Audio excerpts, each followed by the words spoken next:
Hey guys, how we doing? So I just want to say quickly, you may have noticed my uploading pattern's been a bit irregular recently.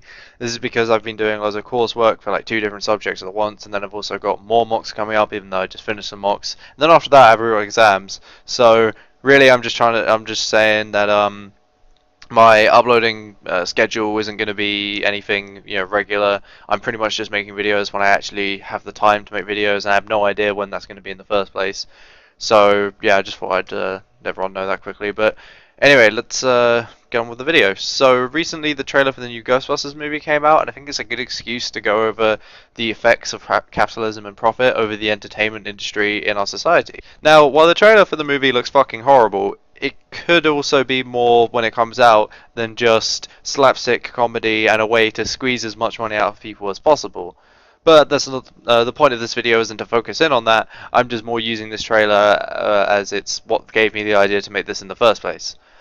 I want to add that in this video I'm mainly going to be talking about mainstream popular media, so while we do still have genuine content creators out there, some big and some small, the majority of big publishers, for example, are still driven and focused on profit, so that's what I'm mainly going to be talking about, but let's go on with it. What capitalism has made for us is a society where instead of simply making a good movie, we're trying to make profitable movies. And as we know, this doesn't always, or very often, always mean the same thing. This applies to all mediums of entertainment though, movies, video games, music, films, etc.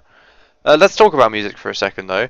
Paul Joseph Watson recently released a video explaining how pop music had been deteriorating in quality over the years, and had some statistical data to back it up. Pop music has become blander. Studying pop songs from 1955 to 2010, the team discovered that the diversity of transitions between notes, chords, melodies, and other sounds has diminished over the last 50 years. Now, him being Paul Joseph Watson, he didn't go on then to make the logical conclusion that this is down due to capitalism and profit. People who make media know that they don't have to make good media anymore, just media that's going to sell, so that's what they do, and that's what's given us the declining trend over the years. My point is, because content creators are driven by profit, they're not concerned with quality.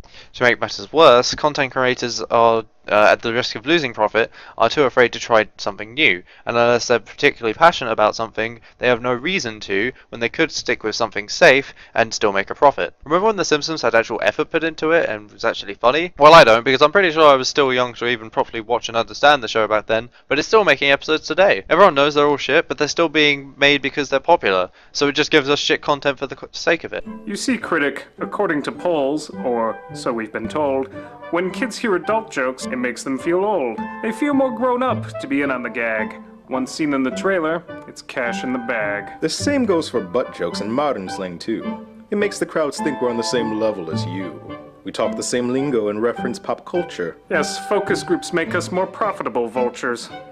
But Seuss got popular because he wrote what he wanted to see, not what focus groups want to see. Have you ever considered the possibility that maybe people don't know what's best for them? And by continually giving them the same crap, they'll never know what's different, so they'll just keep asking for the same crap?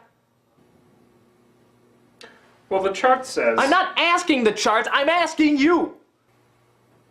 Well, the chart says... You are everything that's wrong with entertainment! How will things be different under socialism then? Well, without profit as the reason to create content, the only shows, TV, movies, music, whatever, that would get made are things that people actually want to make. There would be a more kind of quality over quantity attitude. There are just so many things that don't need to exist right now, and media that people consume and then forget about less than a week later. One of the reasons we seem to have a surplus in media today is because it serves as a distraction for the proletariat who come back from their grueling jobs, and even they know it's shit, but they watch it anyway because it at least takes their mind off reality. When people are making media simply because they enjoy making media, we're going to be getting better media. Now, I'm not saying everything under socialism release is going to be a cult classic or the best thing ever, but when people do make mistakes, it's not because they thought they were going to make a profit, but it's because they genuinely messed up their writing or their initial riff to their song or whatever. And then on top of that, we can learn from those mistakes and I'll make our content better as we go along. But if something's bad, but it still makes money, then there's no reason to change. Socialism would probably have less media output, but I say good because capitalism gives us too much than we already need. And you can't really say that capitalism stimulates or accommodates for the production of these things, because some of the greatest works outputted by mankind in any of these mediums happened before capitalism, and I'm pretty sure if film and TV existed before capitalism, it'd still be the case there. Thanks for watching.